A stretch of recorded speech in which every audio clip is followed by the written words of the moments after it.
Sorry about that, hurdles. Good morning. Welcome to the October 6th Nags Head Board of Commissioners meeting. If you would, let's observe a moment of silence.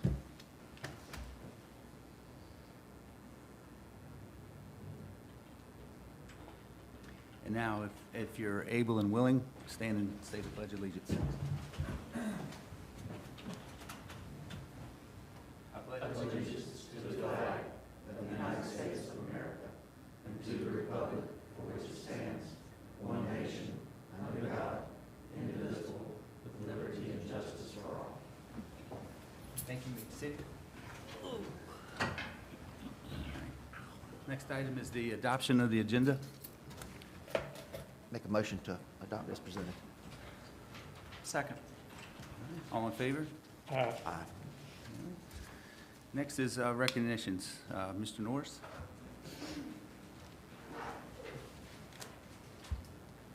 Good morning. First, I'd like to introduce Kenny Chapman. Come on up, Kenny. Kenny is originally from Fiji. He has 2 kids, a daughter and a son.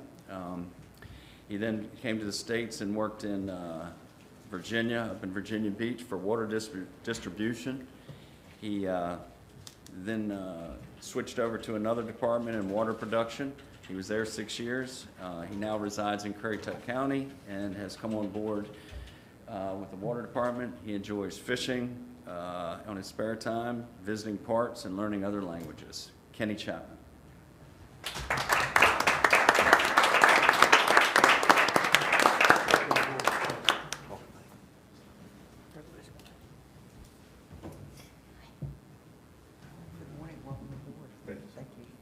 Good luck to you. Thanks, Kenny. The next one I have is with the sanitation department, Edwin Maldonado. Edwin holds a Class B commercial driver's license. He's originally from Columbia, North Carolina, where he went to high school.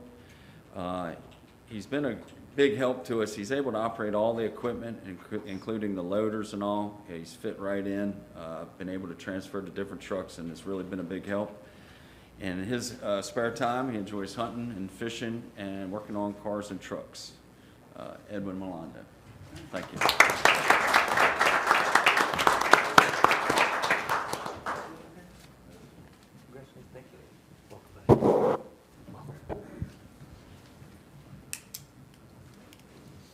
Thank you so much for the long return here. Good luck to you. Thank you. And Chief Webster, get a 15-year recognition.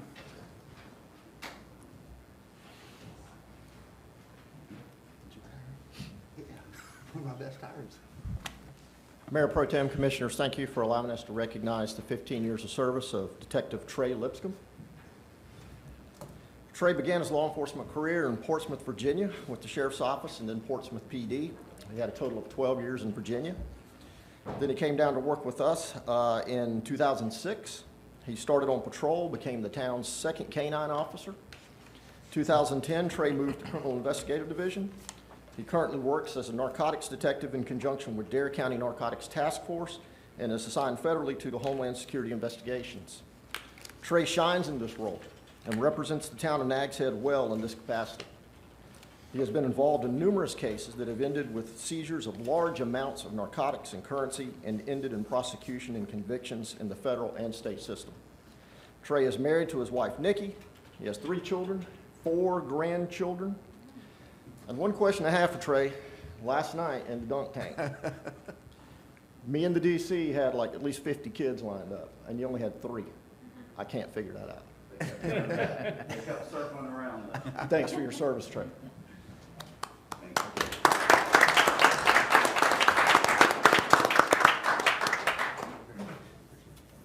Thank you so much for all your years of service. Congratulations. Officer Lipscomb, can we get a picture too? You mind if we get a picture?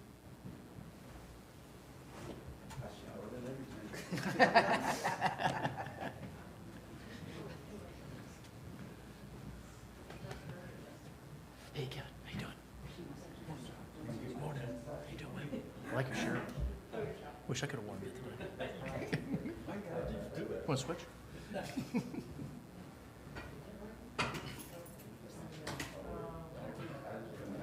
We better do masks. Max? What's your name? I know.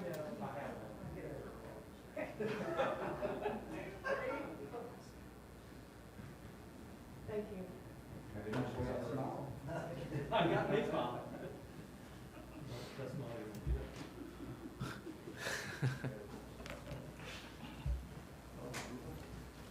Moving right along. I know.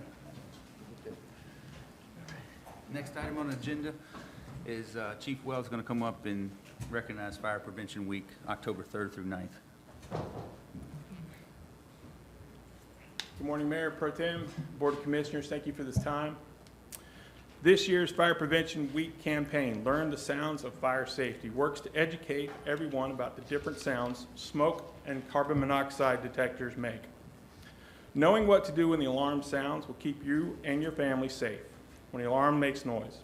Whether it's a beep or a chirp, taking the appropriate action is key. In addition to the sounds of fire safety, there are smoke alarms and alerting devices that alert people who are deaf or hard of hearing. These devices include strobe lights, flashers, and pillow and bed shakers. Knowing what to do when the alarm sounds is key to you and your family safely. With your permission, I'd like to read the proclamation, sir. Absolutely, sir. Yes, sir.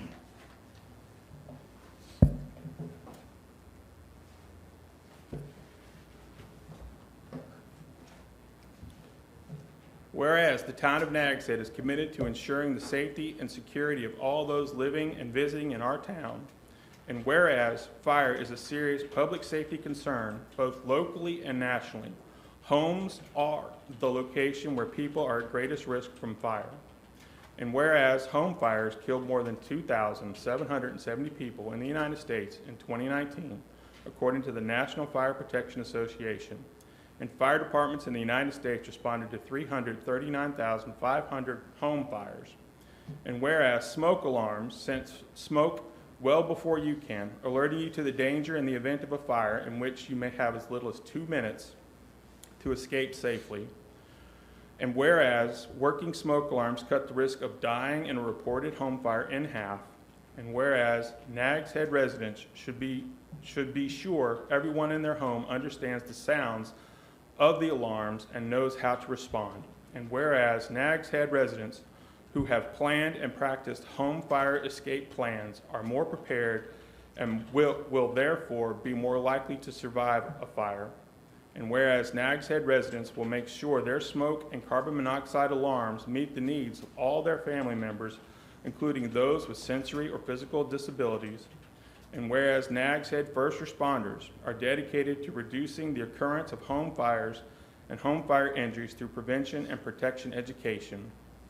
And whereas Nags Head residents that are responsive to public education measures are better able to take personal steps to increase their fire safety in their home, especially in their home. And whereas the 2021 Fire Prevention Week theme, Learn the Sounds of Fire Safety, effectively serves to remind us it is important to learn the different sounds smoke and carbon monoxide alarms make. Therefore, be it resolved that October 3 through 9, 2021 is Fire Prevention Week through this town. And I urge all the people of the town of Nags Head to learn the sounds of fire safety for Prevention Week. For Fire Prevention Week 2021, and support the many public safety activities and efforts of Nags Head Fire Rescue. All town residents and visitors are invited to attend the annual Nags Head Fire Department Open House held at the Douglas A. Romali Fire Station 16 on Thursday, October 7th, 2021 from 5:30 to 7:30 p.m. Thank you, sir. Are you going to give Carolyn? So are you going to be in the Duncan booth? You and I'll be Deputy the Chief? target for the hose shots. There you go. There you go. Thank you. Sounds like a good event. All right, next item is public comment. John Lottie? Thank you, Mayor Pro Tem. Every month, the Board of Commissioners welcomes public comment. This is an opportunity for any member of the public to comment on matters of interest to them or concern to them. This is an opportunity to address concerns to the whole board. It's not an opportunity for dialogue. Individual members of the board and the board as a whole rarely, if ever, respond to public comment. But anyone who wishes to make a comment, if you'll please go to the podium, start by telling us your name and where you live, and then address your comments to the board. Anybody? I don't see anybody interested in public comment, so we will conclude the public comment session. All right, thank you. At this moment, before we go to public comment, I was just informed we need to proclaim the proclamation. You, the mayor, yes. Yes, as Mayor Pro Tem, we proclaim the Town of Nags Head Proclamation Fire Week, October 3rd through 9th, 2021. Thank you. Next item on the agenda is the consent agenda. Motion to adopt is presented. Second. All right, any comments? No? All in favor, say aye. Aye. Next item on the agenda is the reports and recommendations from the Planning Board and the Planning Board Development Director. Ms. Wyatt?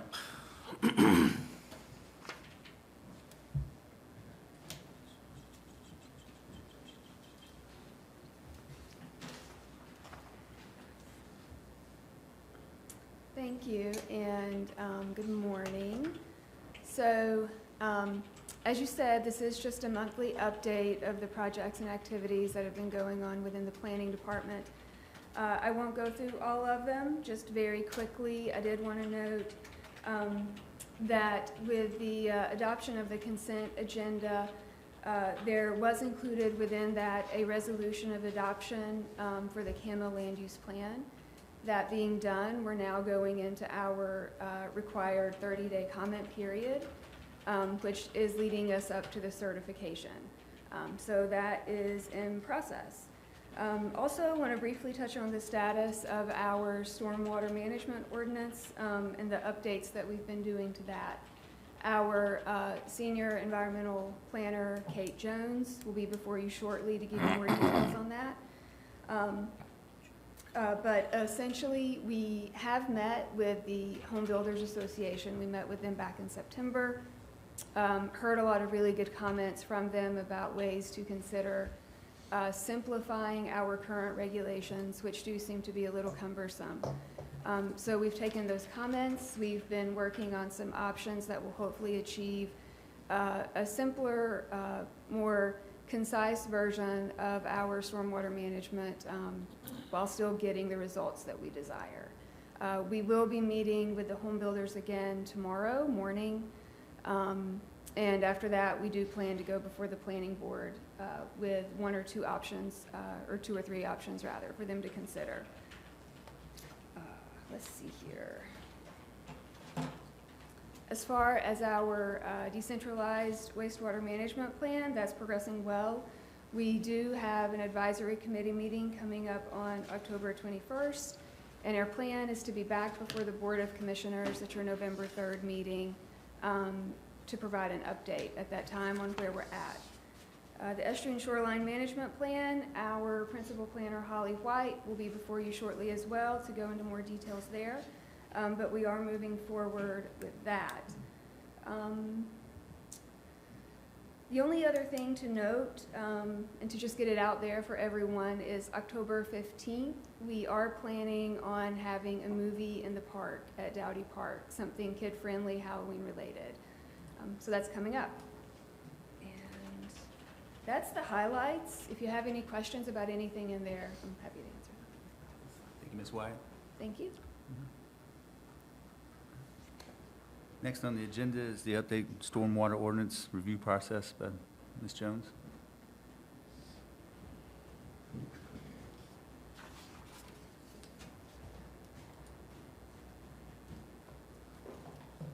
Good morning, Mayor Pro Tem and Commissioners.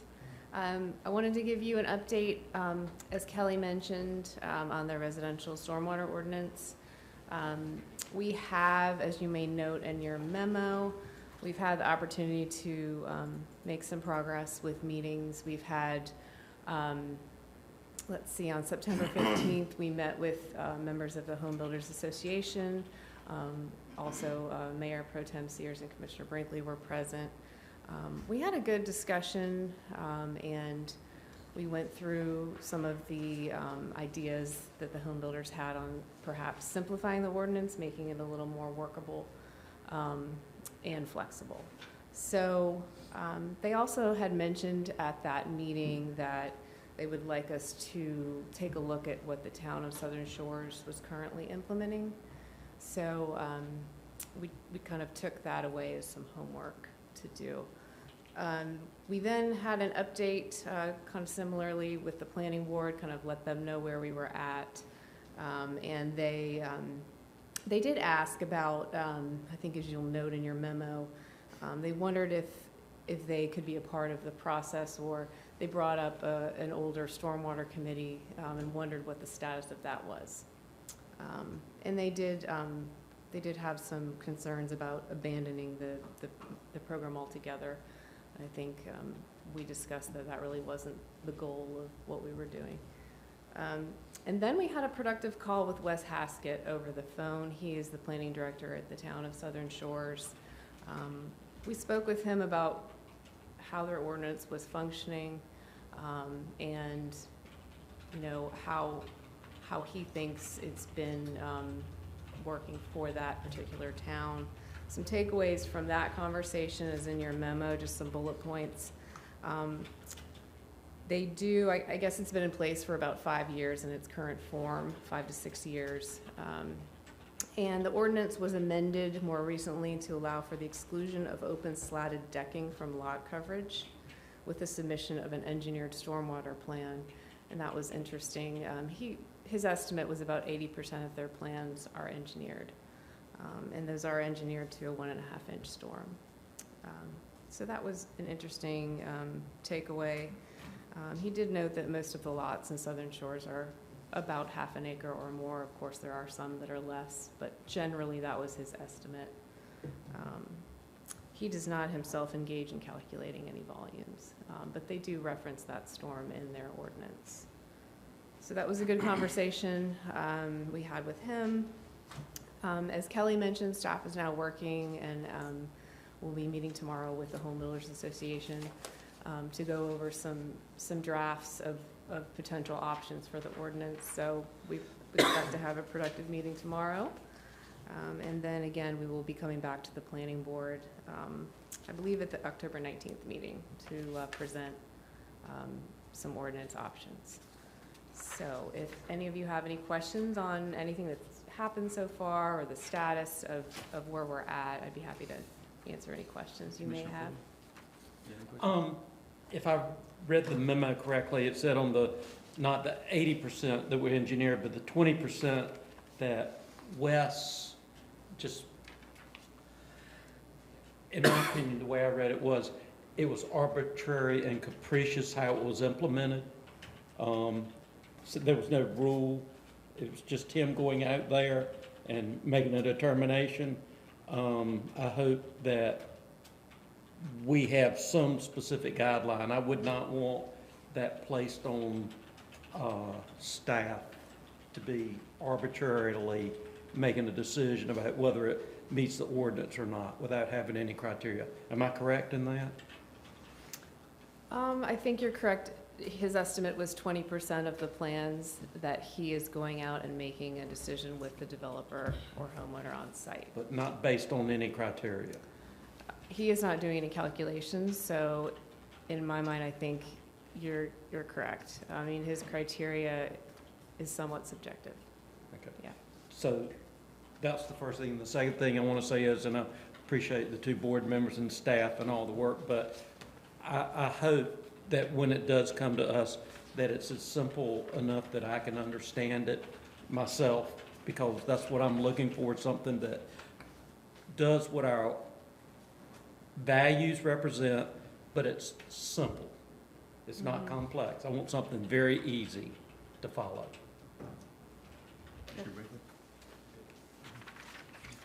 No, thank you, Kate, you and all the rest of the staff for the meetings that you're holding. I look forward to an end result that we can move forward with. Thank you. Thank you, Okay. Kate. Thank you to all All the right. staff. Thank you all.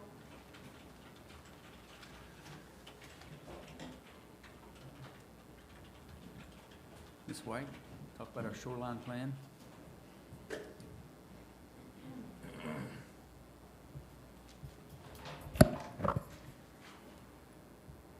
Good morning, Mayor Pro Tem and Commissioners. I'm happy to provide you an update on the Estuarine Shoreline Management Plan this morning, but also to request authorization for the town manager to execute a contract with Biohabitats. Staff did go through a RFQ process to advertise the Estuarine Shoreline Management Plan. We received 9 consultants firms that submitted their qualifications. We went through a review and an interview process with a team of staff members, and Biohabitats was selected based off of their qualifications and interview process. They have partnered with Moffitt Nickel to work to achieve the scope that's outlined also in your packet. So in your packet, I've included the RFQ that was submitted and the scope of work that has been developed with the consultant since they have been selected. The total project cost is $150,000. The proposed amount of the contract would be $139,500, and there was a $10,500 difference in there that we used as staff time for the grant purposes, just to be clear about that. So I'm happy to answer any questions that you might have about this. Commissioner Coon? Just one, I mean, is this in and of itself 100% of our shoreline management plan? And it might be directed more at the manager than you, but Okay. Is the shoreline management plan include looking at accesses as well as living shorelines? I mean, this component looks like it's primarily dealing with all natural resources and protections and not looking at possible accesses on the shoreline. We would be looking at the land use associated with, so if there's a potential, if the site is already a public beach access, or there's potential for future use as a public beach access, then that would be identified in the plan and factored into the design and future use for the property as far as the living shoreline goes.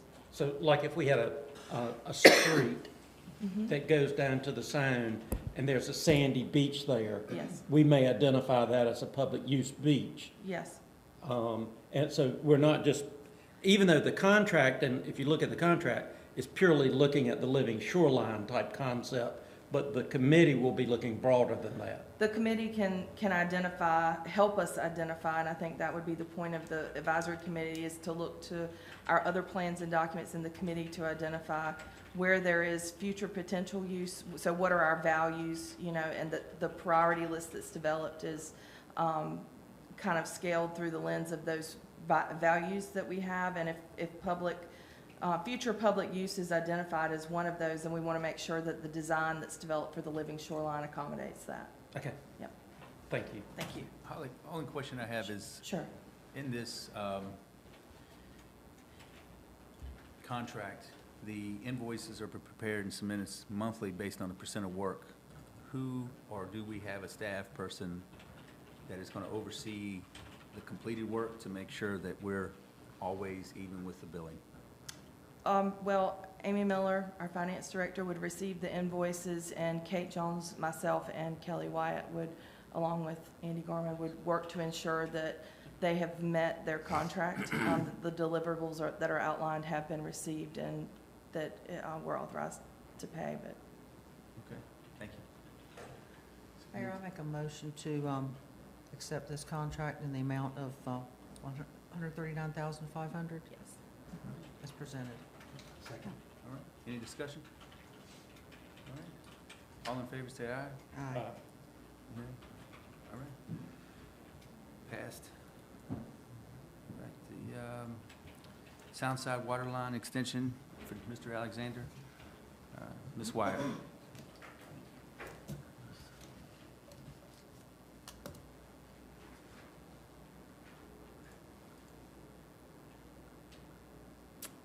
Thank you again for having me up here. So Mr. Thomas Alexander has completed the construction of the roadway in compliance with what the board had approved back in 2009.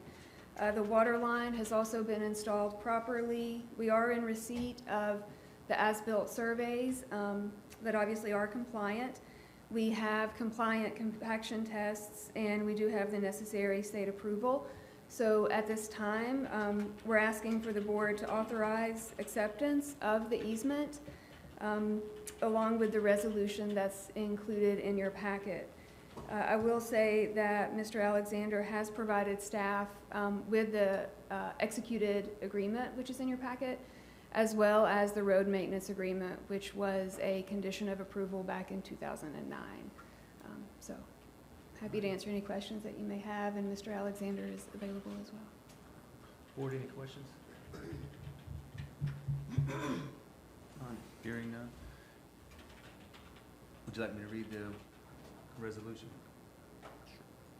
All right.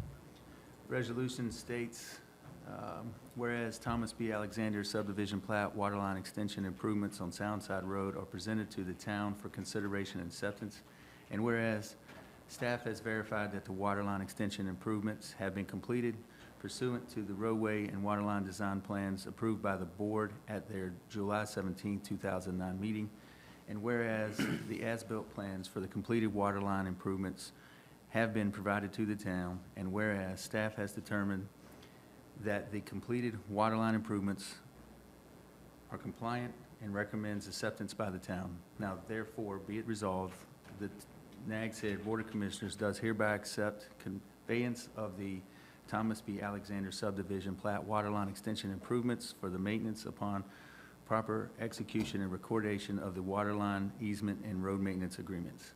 This day, the 6th day of October 2021. Can I get a motion? Motion to approve. Second. All in favor? Aye.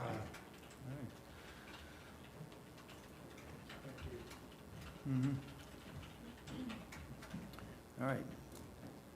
Old business and tabled items. Andy Garman.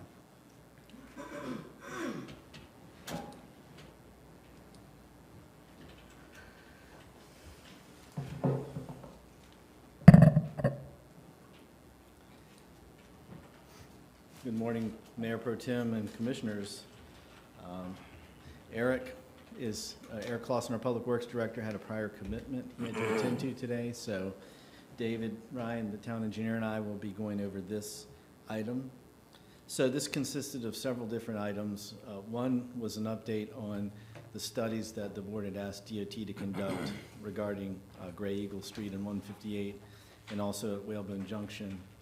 Additionally, last month, the board discussed a request from the village, and we've actually had several requests come in, several from individuals, one pertaining to the crosswalk on NC-12 at Sea Chase, and the other was from an individual regarding a sidewalk section from 158 back to Bay Meadow on Sea Chase. Since that time, we did get a letter, which I forwarded to the board, from the Property Owners Association that sort of combines all those requests on behalf of the Property Owners Association to the town.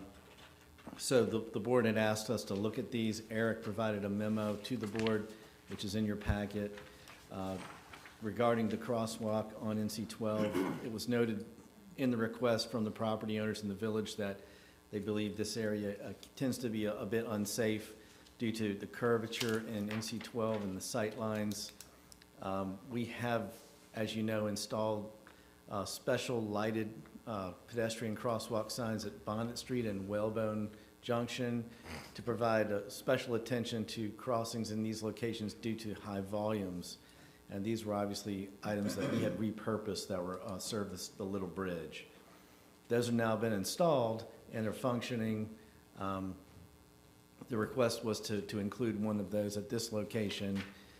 We contacted DOT about the equipment and the cost. They actually gave us a price of $10,000 to do it at this location, and they would install it and purchase the equipment and configure it. I think the feeling from the Public Works Director is that we obviously don't want this type of treatment everywhere along the beach road due to the high number of crosswalks.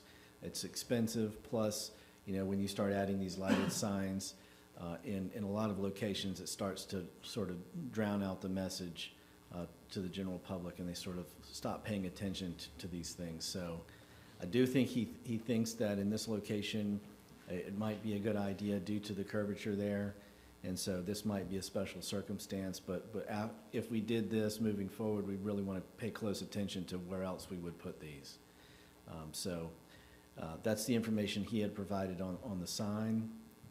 With regards to the sidewalk section, we did prepare some cost information based on the sidewalk to install the curb ramps on both sides of 158 and to run a sidewalk back to Bay Meadow. I believe that information was included in your memo. I believe it was $35,000 to do that. As the board is aware, we are also putting out to bid several sidewalks in the northern part of town, one for Bonnet Street and one for Barnes Street. We are applying for grants for those. We're going to put out a bid package and include some specs and then field fit these sidewalks. So if the board wishes, we could also include these sidewalk sections in that bid package to get pricing and bring that back to the board at a later date once we get pricing, and the board could decide at that point if we wanted to move forward with this sidewalk section. Now, this sidewalk section was prioritized in our pedestrian plan and in our comprehensive plan, so it did rise to the level of one of the projects that the town did wish to pursue. I think this has been brought up before.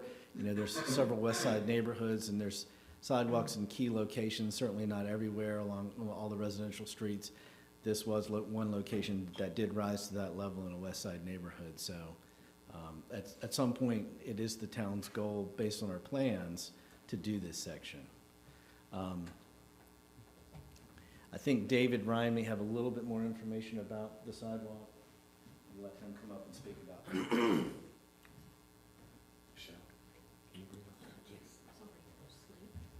Thank you. Good morning. And I think Andy really did a comprehensive report and covered most everything. What I'm going to show is an exhibit that was prepared to give you a little bit more detail on that sidewalk spanning from the Bay Meadow intersection through to South Croatan Highway. And so, as he had noted, we are looking at reworking the existing ADA handicap ramp on the east side of South Croatan Highway, and that's highlighted in green with the new sidewalk connection that would include curb and gutter and an ADA ramp. And as you go from east to west, there will be 2 handicap ramps that will be positioned going from east to west, and then also from north to south, and then a 5-foot wide sidewalk section that would go from east to west back towards the Bay Meadow intersection along West Sea Chase Drive, with a handicap ramp connection at that terminus. And the ADA ramps are highlighted in orange, with the 5-foot sidewalk highlighted here in green in this exhibit.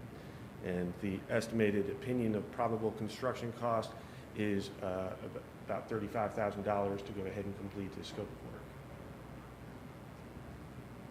I'll be glad to answer any questions that you have. Any questions? Yes.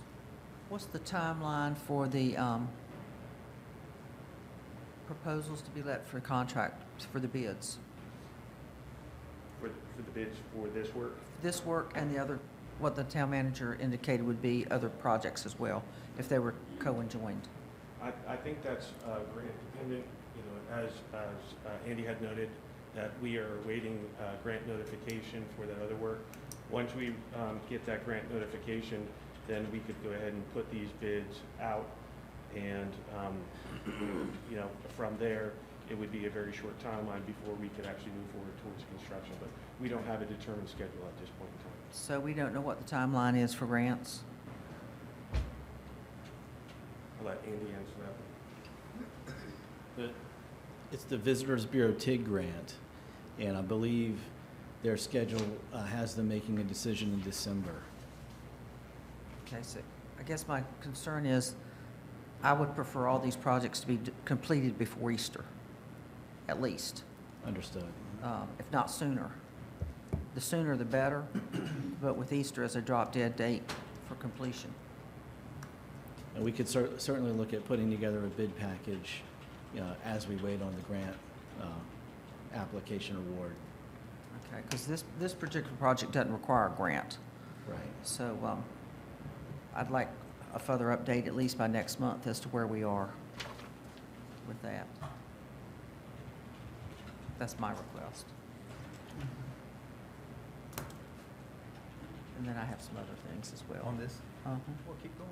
Okay. DOT is going to install the lights on the beach road on Virginia Dare Trail. That's correct. If we move forward with the lights, they would do it. Okay. I would like to also propose that we seem to be rather inconsistent with our lights at crosswalks. I'm not talking about the push button activated, but the solar lights that we have that are on at night so that people getting ready to cross a crosswalk, that drivers can see them in the crosswalk.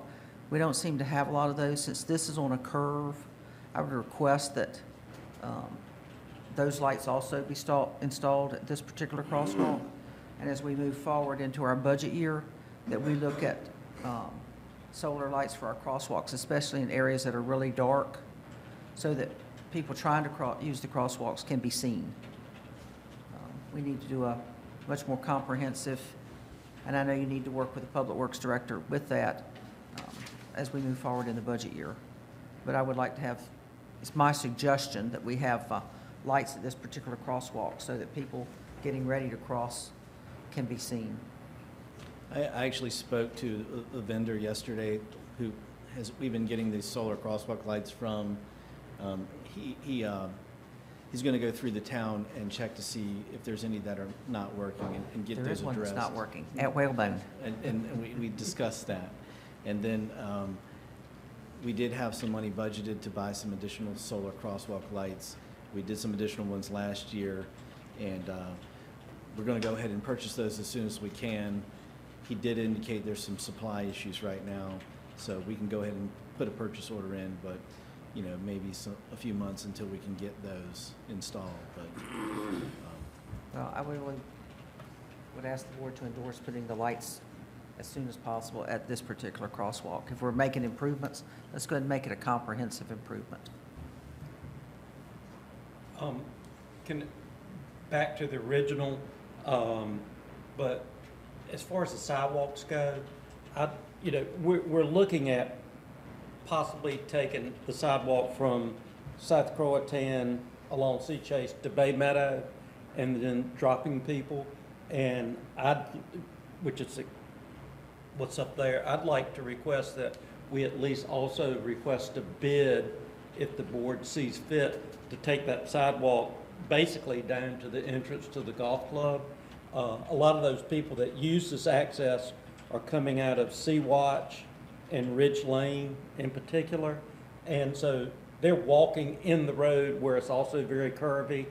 And I'd like to separate the people that are walking from those neighborhoods over to the beach, separate the walkers from the traffic. And I think taking it to the golf club captures most of those people that use that. There's just a lot of walking that's going on in the village, but this is going from two major neighborhoods or three major neighborhoods over to the west beyond Bay Meadow.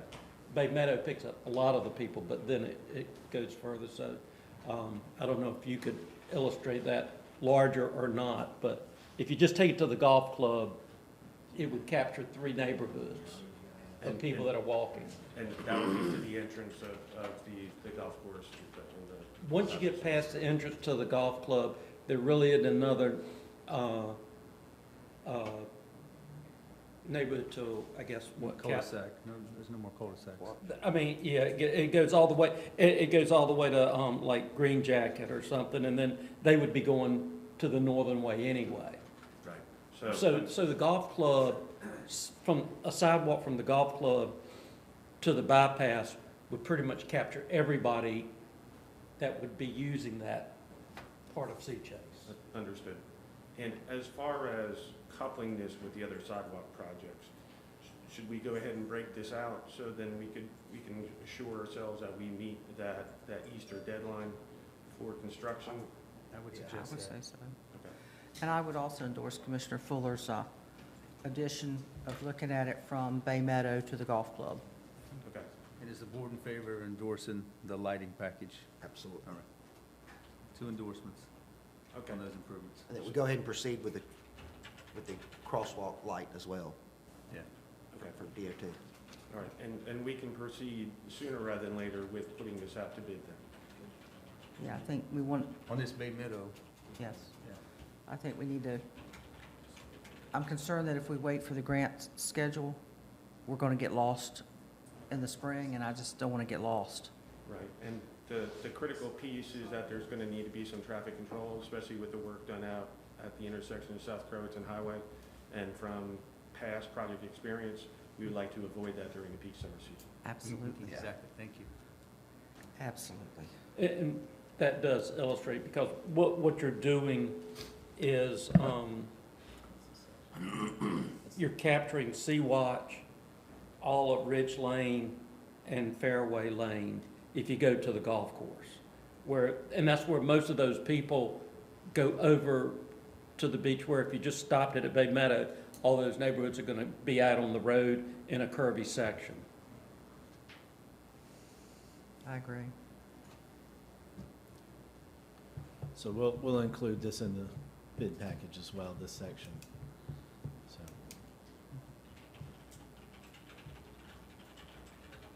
In Any the other bid questions? in the bid package, that would be separated out if we want to get it done before Easter.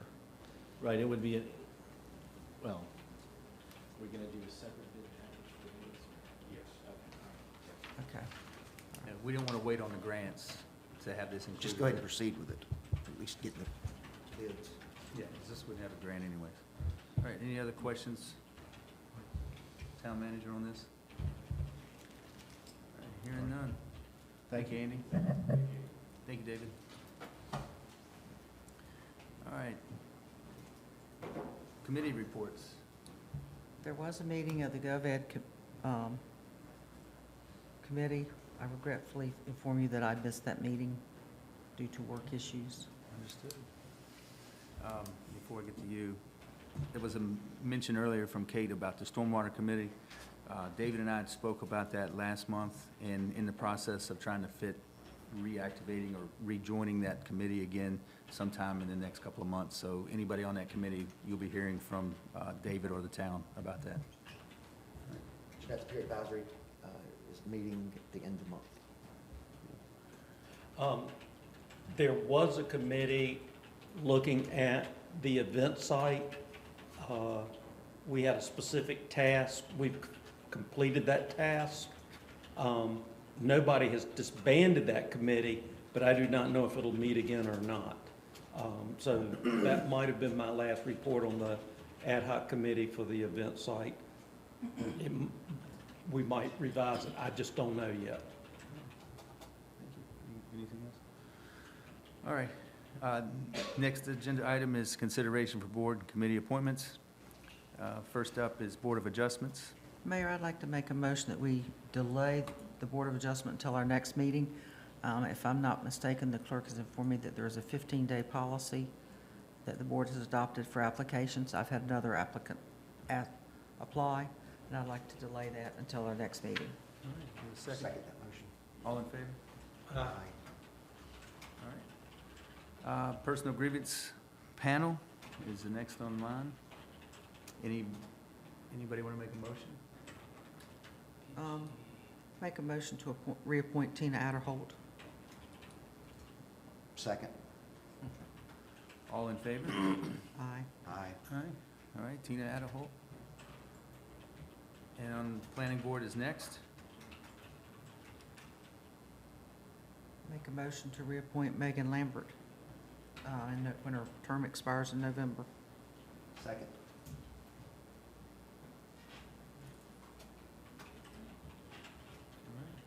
All in favor? Aye. Aye. Carolyn, will you notify everyone on that? I will do that. Thank you very much.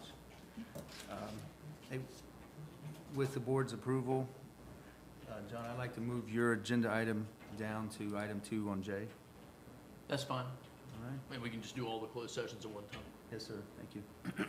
All right, next up would be project updates from the town manager, Andy Garman.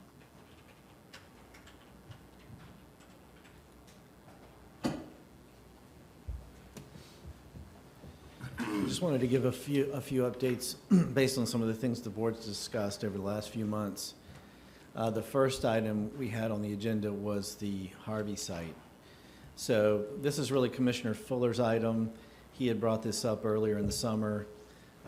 He is also on the tourism board, and he'd been serving on committees dealing with the development of the event site. In his request in a prior meeting, he asked us to put together a group of people to discuss development, or not development, but sort of the synergy between our Harvey site, which borders the event site to the south, and what they may be doing on the event site. As the board is aware, the Tourism Board, the Visitors Bureau, has been working on plans to include a boardwalk along the sound front, and that boardwalk would eventually terminate along our southern or northern property line at the Harvey site. Last year, we installed some catamaran racks at the Harvey site to accommodate some of the uses there. We know that there's a lot of folks that like to kite surf in that area, and ultimately they like to be over on the event site because there's more space to lay out, but they have a difficult time once they lay out and getting over to the sound. They can't really get over to the sand beach on the Harvey site. They kind of trudge to the marsh on the event site, which creates some difficulty for them. It's not ideal. I think there's other uses that people might like to see from a recreational standpoint. And so Commissioner Fuller had identified a group of people to meet and talk about this, make sure that the plans for the boardwalk would accommodate or not interfere with this. And so we did convene a group of people a few weeks ago. We met on site. Billy Mosley was there. He's here in the audience today, as well as Robert Netch. We had a few other individuals that weren't able to make it. One individual was Trip Foreman, who Billy had referred to us. I believe he's one of the owners of Real Water Sports. Other individuals. Lee Nettles with the Tourism Board was there, as well as John DeLucia. We talked about a lot of different opportunities for uses along the sound, not only on the Harvey site, but also along the event site. And sailing was a use that was identified, kite surfing and windsurfing, and all the different sort of non-motorized recreational sports that people are doing, and even opportunities for families to come and wade and crab or fish. And I think one of the primary things that we talked about was making sure that these uses don't conflict with each other, that they're sort of spread out. So a lot of this really gets into not just the development of the Harvey site, but the event site as well. And I think everybody was very open to these ideas. It sounded like some of this feedback would be useful for the tourism board as they go and develop their plans for the boardwalk. So one of the things that Commissioner Fuller had suggested during the meeting was that we marry up this group with the committee that's working on the Edwin Shoreline plan to get some of the feedback, since the Visitors Bureau owns so much of the shoreline on the sound in the town, that would be a great opportunity to get some additional feedback into this effort. And so I think we plan to do that. We're going to be working on having a kickoff meeting with the Edwin Shoreline Committee, and Robert Netch is also on that committee, so he serves on both, as well as Commissioner Fuller. And I have reached out to the staff at the Visitors Bureau, Lee Nettles and Diane Bognich. We're going to schedule a meeting to go over the Edwin Shoreline Plan, talk about what the goals are, and see if we can bring them into that process as well. So I hope to have that within the next week or so. Sounds like some great opportunities. I'd certainly like for Commissioner Fuller to provide any additional comments or feedback, but that's essentially the update I have for you on that. I'd like to take as much credit as Andy's giving, but basically Billy Mosley pushed it harder than anyone, and I appreciate it. But the whole concept is to create sort of a, what I'm calling a wind-water recreational area, where there are a number of different wind activities, non-motorized. The interesting thing that I learned really is there's even conflict among that group, whether you're wired or whether you're not wired. The launching is okay in one area for the Hobie cats. It's not a good launching site for maybe some of the hydrofoil non-wired people. That needs to be over a little bit. But the whole concept of this whole extra water sport area, I think, is important for the town. I think, for one thing, it would take a little bit of pressure off Jockey's Ridge and some user groups. You know, we've just grown. We've got some opportunities here. I think it fits the value of the Tourist Bureau to bring in people from the outside that like these activities. There are a lot of locals that are involved in these activities. One of the things I want to make sure is, as the Tourist Bureau is ahead of the town on the boardwalk, and in so doing, we're developing plans. But I'm not sure Andy said this, but John DeLucia is also doing those plans, but he's also working for us as well. So there is a relationship through the engineer that's working for us and working for the Tourist Bureau to understand the entire process. And I just didn't want an opportunity that may be something that's really good for the community to go by the wayside, and we get a boardwalk along the Tourist Bureau site and miss what I consider a great opportunity. So we put it out there. Hopefully it'll work through, and it'll provide a benefit to our community and both locals as well as tourists. Thank you, Wood. Thank you, Andy. Next. Okay, let's see. So the next item, I believe, was this traffic control map and sign inventory. So Michelle, if you wouldn't mind just bringing it up. Got just a couple of slides here, and some of this is hard to see, but this is the town's traffic control map as it exists in GIS form, and we know we need to update that. We probably have some inconsistencies between the traffic control map and what's actually on the ground in terms of signage in the town. And we do not have a really good sign inventory, an asset inventory for all of our signage. And so one of the components of updating the traffic control map is really understanding all the signage that we have in the town. So as part of the project, we've taken the opportunity to build in a GIS inventory of all of our signs.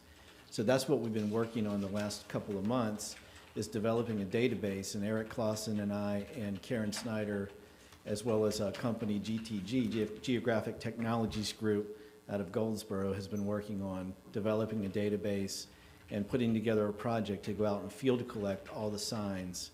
And then once we get that database, we can overlay that onto the traffic control map and see where the signs are with respect to what's drawn on the traffic control map. And from there, we can go and update the traffic control map.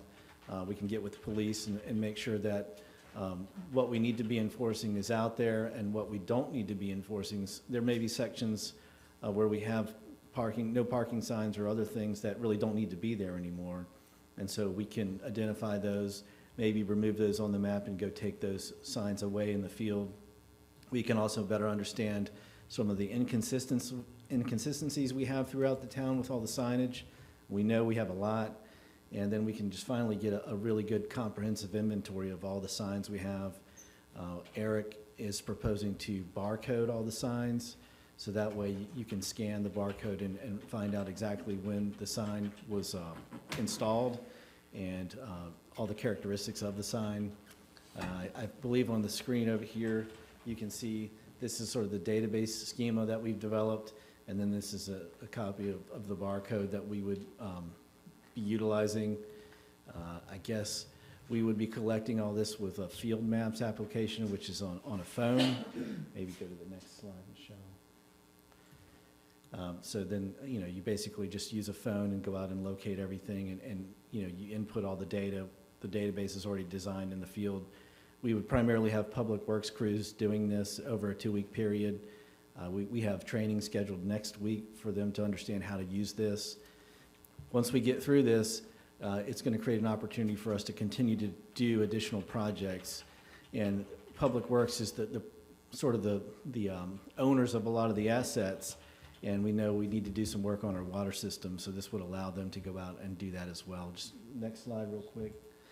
So as part of this, we had to come up with a revised version of our online GIS website.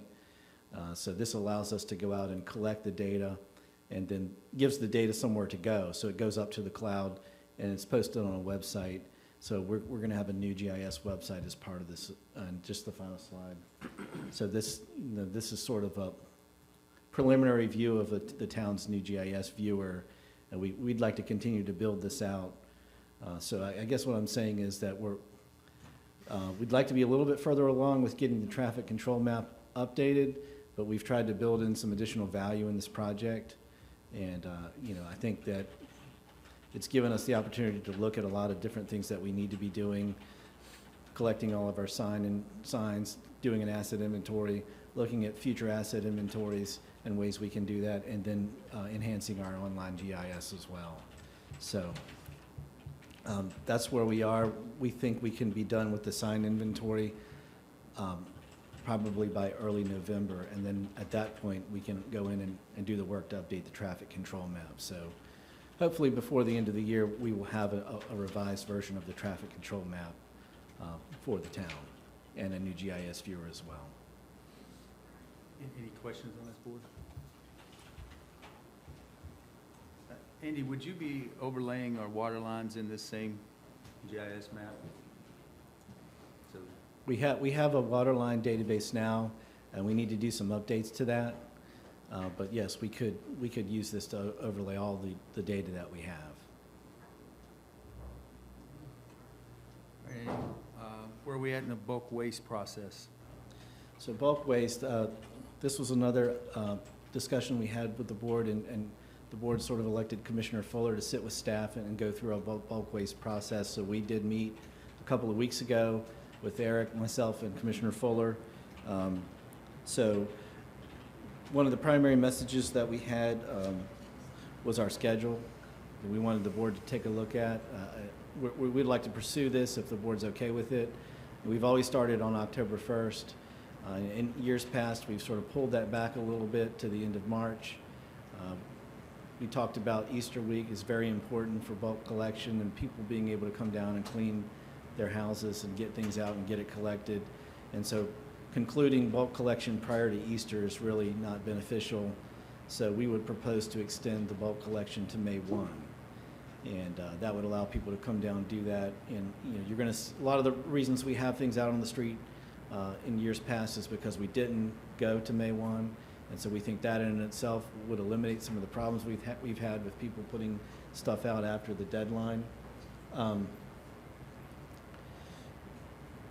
Beyond that, you know, we'd really like to make sure that we know what's on the ground when the deadline hits. So we would propose to take a video of what's out on the ground and then really look at enforcement beyond that deadline in terms of instead of picking things up after the deadline.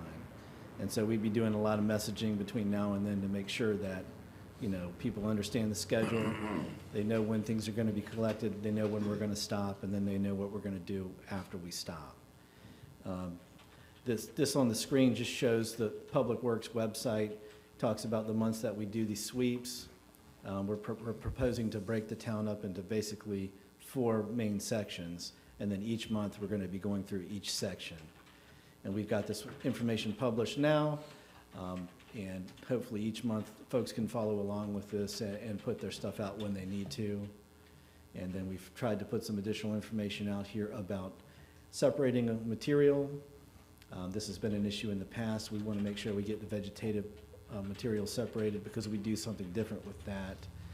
And I did speak with commissioners this week about this, and it was pointed out that, you know, for construction material, we really need to look at making sure that it's not intended for large construction projects. It's really for small homeowner repairs, so we have added that language here.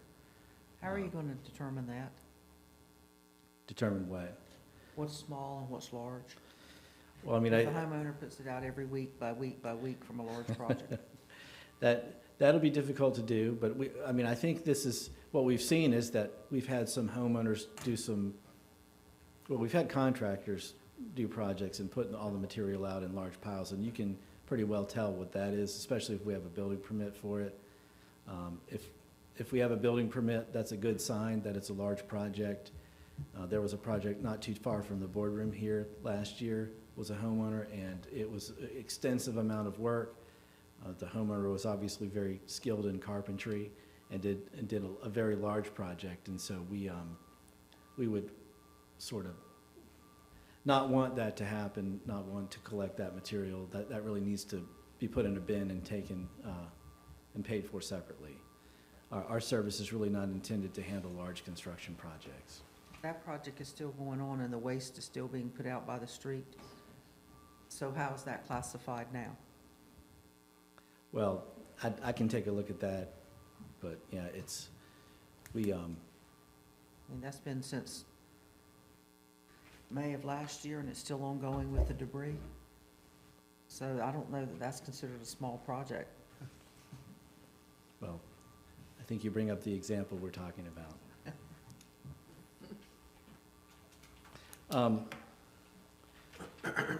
I think that's about all we had on this item. We essentially would ask the board to endorse the schedule and the process that we're using. Aside from the bulk collection, we just want to note that our bulk site is open on Monday, Thursday, and Saturday. On Monday and Thursday, it's 9 to 3:30, and on Saturday, it's 9 to 3. And obviously, any material you place out at the side of the road, you can take to the bulk site as well, over on Lark Avenue. And there's certain materials that you cannot put out by the road, which are listed on our website, primarily dealing with paints and hazardous materials and other items like that. So I'd refer everybody to the website to see what they can put out and when, and appreciate the board's consideration.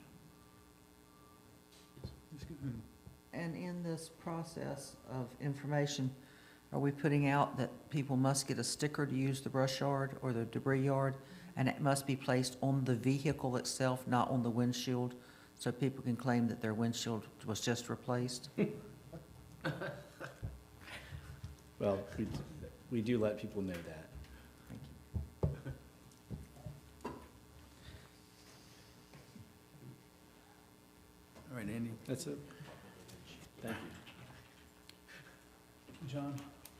Yes, sir. Request for closed session. All right, so I request that someone make a motion as follows, to enter closed session in order to consult with the town attorney regarding matters protected by the attorney-client privilege and preserve that privilege in accordance with General Statute 143-318.11A3, which includes discussing the Baltic Street litigation and the recent Board of Adjustments litigation, as well as in accordance with General Statute 143-318.11A5 in order to discuss the possible acquisition of real property. So moved. Second. All in favor? All right. We'll be in closed session.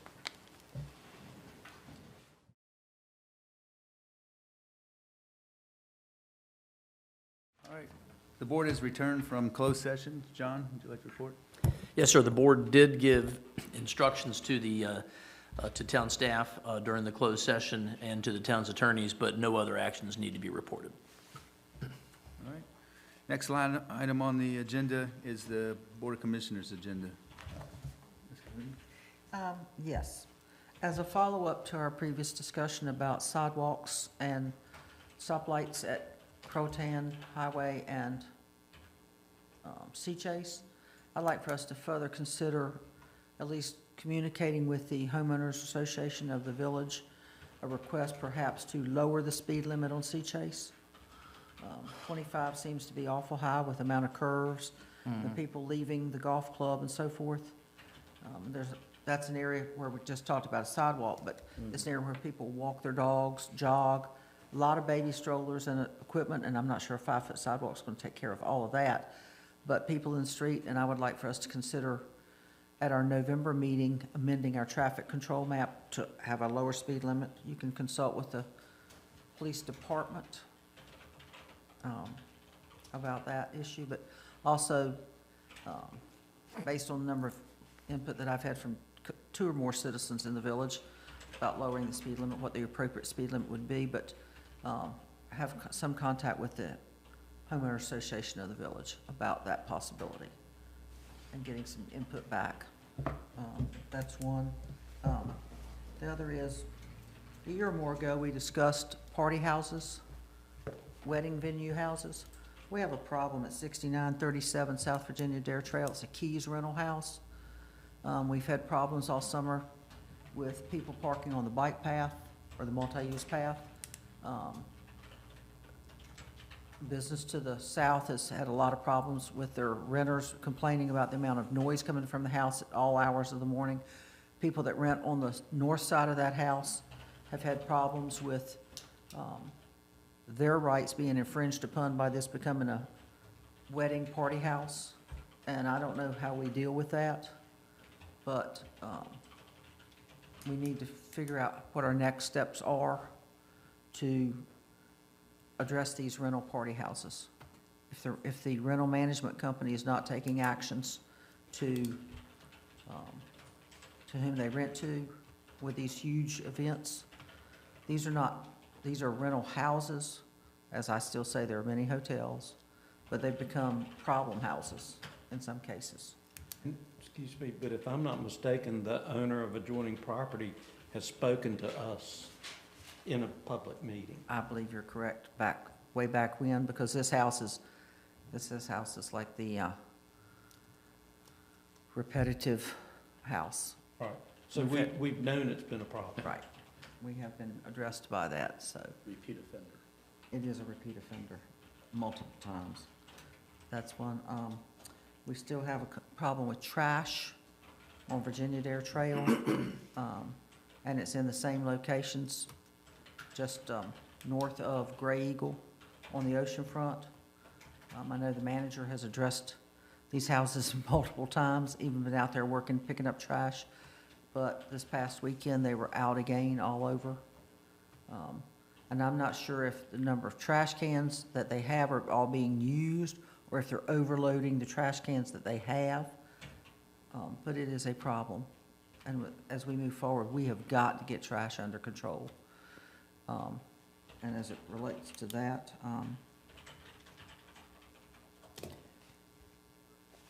I still think that one of the things that we're doing that I'm confused about is at dark 30 this morning, I was awakened again by my trash carts being rolled out. That's something I do myself. I don't need anybody to roll my carts out for me. But I have a problem with my carts being rolled out on Wednesday morning. Trash is not picked up until Thursday morning. And I believe our ordinance says the evening before for carts to be rolled out. So we should not, or whomever it is rolling the carts out, should not be rolling them out in violation of our ordinance or rolling them out, period. I think that we have a roll-back service that runs out, but I don't think we should have a cart roll-out service, at least not if people don't want it. But I thought that had been taken care of, but I do believe that we need to observe our ordinances. I don't want to be responsible for breaking our ordinances. Oh, I did have, I was trying to make heads or tails of my last item, and it's going to be a comment about the summer, which is the people that are coming here this summer. do not observe traffic rules. They don't observe the bike path ordinances. I have occasion to, over the past weekend, to observe golf carts on the beach road, on the multi-use path, that aren't even legal to be on either one. Number one, we don't allow golf carts on the multi-use path, but they're not licensed. They don't have seat belts. They're not even street legal. We seem to have an awful lot of people that are coming to the area that don't care about the laws of North Carolina. They don't care about the ordinances of the town. They don't care about being good citizens and stopping at crosswalks. And I'm not saying all of those that don't stop at crosswalks are our visitors. A lot of them are locals as well. But it just seems to be a general demeanor in the community these days of courtesy and laws don't count. And that's a shame that that's what we've come to, is just not stopping, the speeding, the deliberate attempts to try to intimidate people in crosswalks. I observed 2 surfers the other weekend at a surfing tournament almost get run over. Cars had stopped in one direction and trucks speeded up in the other direction, forcing them to jump back. And I just think that I had hoped that we were a better community and our visitors were better than that. And it appears that this summer has brought out the worst of people. That's all I have to say. Thank you. Thank you. Mr. Brinkley? Just like to express my appreciation to the police department for the National Night Out event last night. I would certainly believe that it was the largest National Night Out event that I've ever seen, and through all the years that we've had that event. Deputy Chief Hale, Lieutenant Montgomery did the cooking. They ran out of food, ran out of drinks. I mean, that's a good thing. So it was a very well attended, and the Duncan booth was certainly a popular event as well. And those that, it was getting dark and the event was winding down, and there were still people lined up to throw the ball and try to dunk the police officer. So again, thank you to the police department for a great event. Second. I have nothing. Thank you. The only thing I would have is echoing Commissioner Cahoon. I think overall we need to study entrances with sidewalks and increased pedestrian traffic. We need to look at that in each one of the neighborhoods throughout that we have primary residences in, because there is increase in traffic and the safety is there. But that's all I have. And second, Kevin, on the police's effort last night, and look forward to seeing folks on Thursday night. Well, any other business to be brought up? Hearing none. Motion to adjourn? So moved. Second. All in favor? Aye.